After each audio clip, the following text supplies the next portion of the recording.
Did you know in 1990, the official Holocaust statistics of the number of victims who died at Auschwitz was revised from 4 million to 1.5 million victims? Now, to me, the most natural and balanced reaction to that news would be to think, oh, good, that means not as many people suffered and died. But it's interesting, many reactions of Jews to that updated statistic, like if you bring that news forth, they get upset or even mad and accuse you of being anti Semitic. And I think it's because their identity, for many Jews, not all Jews, but a lot of Jews' identity is attached to the narrative that they are the biggest victims in the world. And when a person's identity is attached to a narrative, when that narrative is questioned or it's threatened, they feel personally threatened and attacked. When a narrative is threatened or questioned, they take it as a personal attack against themselves. Because, like I said, their identity is built around being a perpetual victim. And Norman Finkelstein even talks about this in his book, The Holocaust Industry. He's Jewish and his parents were in the Holocaust, but that doesn't keep him from talking about how a Holocaust was turned into the Holocaust. Even though horrible things were happening to people during World War II, other than the Jews, and even before that.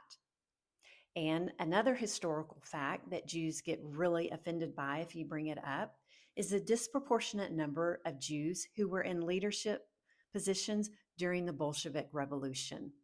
And during that so called revolution, tens of millions of Christians were killed because one of the goals of the revolution was to get rid of all religion. And since Christianity was the national religion of Russia, that means more Christians died than any other populace. And the reason Jews get upset when you bring that up, I mean, they'll call you anti Semitic for even talking about that, even though it is historical fact. Because again, it threatens their narrative that they are the biggest victims in the world. But a Jewish man who was sent to a Soviet Union concentration camp, he was in Poland when the Soviet Union invaded Poland, and he was sent to the Gulag for 7 years. And upon his release, he gave a report to the US Congress. And this is what he said about comparing what happened in Germany to what happened in the Soviet Union.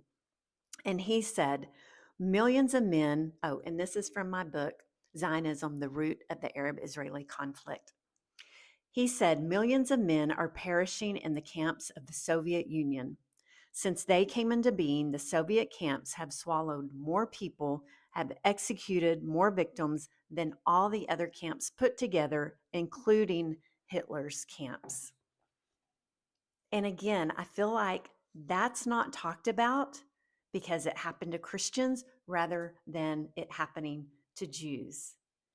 And I feel like we should evolve to the point of caring about all people, not just a certain sect of victims, but what the horrible things that have happened to all people.